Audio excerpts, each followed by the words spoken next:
أعوذ بالله من الشيطان الرجيم بسم الله الرحمن الرحيم الحمد لله إن الحمد لله نحمده ونستعينه ونستغفره ونعوذ بالله من شرور أنفسنا ومن سيئات أعمالنا من يهده الله فلا مضل له ومن يضلل فلا هادي له أشهد أن لا إله إلا الله وحده لا شريك له وأشهد أن محمدا عبده ورسوله وعلى آله وأصحابه ومن تبعهم بإحسان إلى يوم الدين أما بعد فيا عباد الله أوصيكم نفسي بتقوى الله فقد فاز المتقون يقول الله تعالى في القرآن الكريم بعد أعوذ بالله من الشيطان الرجيم بسم الله الرحمن الرحيم يا أيها الذين آمنوا اتقوا الله حق تقاته ولا تموتن إلا وأنتم مسلمون وكان أيضا يا أيها الناس اتقوا ربكم الذي خلقكم من نفس واحدة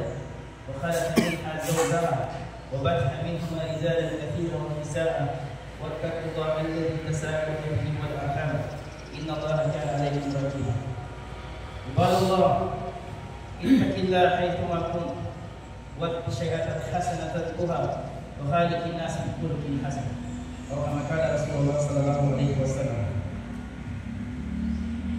Pagpupuri pasasalamat, pagkakila, pagkalisay ay nakukuha lamang sa Allah subhanahu wa ta'ala, ang Rab na tagapaglikha, ang siyang lumikha ng buong sangkatauhan. Ang Allah subhanahu wa ta'ala, ang una niyang nilikha, ang kalam o ang panulat ng Allah subhanahu wa ta'ala. Tayo ay sumasaksi na walang ibang Diyos na marapat sambahin maliban kay Allah at ang mahal na propeta Muhammad sallallahu alaihi wasallam ang kanyang sugo. Narito tayo ngayon sa Yawmul Jum'ah na napakabaraka. Sa katunayan, ang Jum'ah na ito ay maraming mga magandang bagay na napapaloob dito sa Jum'ah. Ang Allah subhanahu wa ta'ala ay nagtalaga ng mga anghel, si Kiraman at si Katibin. Sila yung sumusulat sa mga mabubuti at masasamang gawain. Sa katunayan, ang Yawmul Jum'ah ay merong kinait ang Allah subhanahu wa ta'ala sa banal na Quran na surah Al-Jum'ah na napapaloob ang mga magagandang gawain na binigay ng Allah subhanahu wa ta'ala dito. Sinabi ng Allah subhanahu wa ta'ala sa verse 9 ng Al-Jum'ah, Ya ayyuhalladhina amanu idha nudiya lis-salati min yawmil jum'ah fas'au ila dhikrillahi wa zarul bay' Dzalikum khairul lakum in kuntum ta'lamun. Tinawag ng Allah subhanahu wa ta'ala tayong mga naniniwala o mananampalataya kapag narinig natin ang adhan na tinawag sa pagdarasal, tayo ay agad na pumunta. Agad nating alalahanin ng Allah subhanahu wa ta'ala sa pagsamba sa Kanya. At pansamantala natin lisanin ang ating mga gawain. Kung ano man ang mga trabaho natin, tayo man ay driver, namamasada, tayo man ay pulis, businesswoman, businessman, lisanin natin ang ating trabaho upang alalahanin natin ang Allah subhanahu wa ta'ala. At kung ito man ang inyong nababagin sabi ng Allah, ito yung mas mabuti para sa inyo. At sinunod niya sa verse 10, فَإِذَا قُضِيَتِ الصَّلَاةُ فَانتَشِرُوا فِي الْأَرْضِ وَابْتَغُوا مِن فَضْلِ اللَّهِ وَاذْكُرُوا اللَّهَ كَثِيرًا لَعَلَّكُمْ تُفْلِحُونَ. At pagtapos ng sala ng Yawmul Jum'ah, kayo ay humayo sa amin ng Allah at hanapin niyo ang aking rizq, ang aking biyaya na ipinagkakaloob ko sa inyo. Alhamdulillah.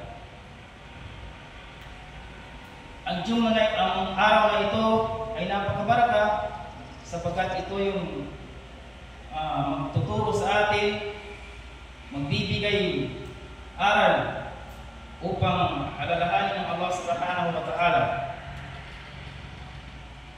Ganun pa man, ang dalawang verse na yun, itago natin sa ating isipan, sa puso natin, upang tayo ay bigyan ng Allah subhanahu wa ta'ala ng baraka.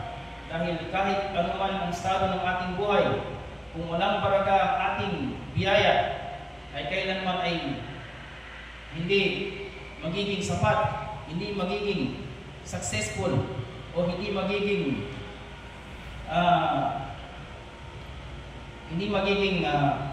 sa ating puso o sa ating isipan na yung mga gawain, ang yung risk na binigay ng Allah, at kahit na marami man yan, ay hindi ka magiging kontento. Pero kung may baraka ang yung risk na ibinigay ng Allah, kahit gaano man kaliit yan, ikaw ay magiging kontento. أقول قولي هذا فاستغفروه ولكم ولسائر المسلمين من كل ذنب فاستغفروه الحمد لله رب العالمين.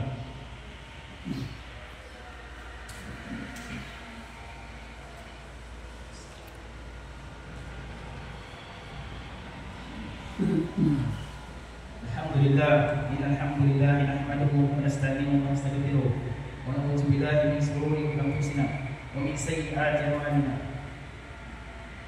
إن الله وملائكته يصلون على النبي يا أيها الذين آمنوا صلوا عليه تسليما.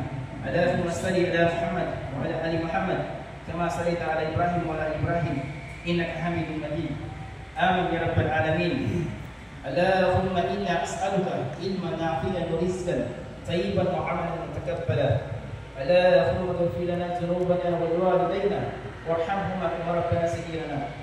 ربنا آتنا في الدنيا حسنة وفي الآخرة حسنة وقنا عذاب النار. سبحان ربك رب العزة عما يصفون، السلام على المرسلين والحمد لله رب العالمين. أقيم السلام.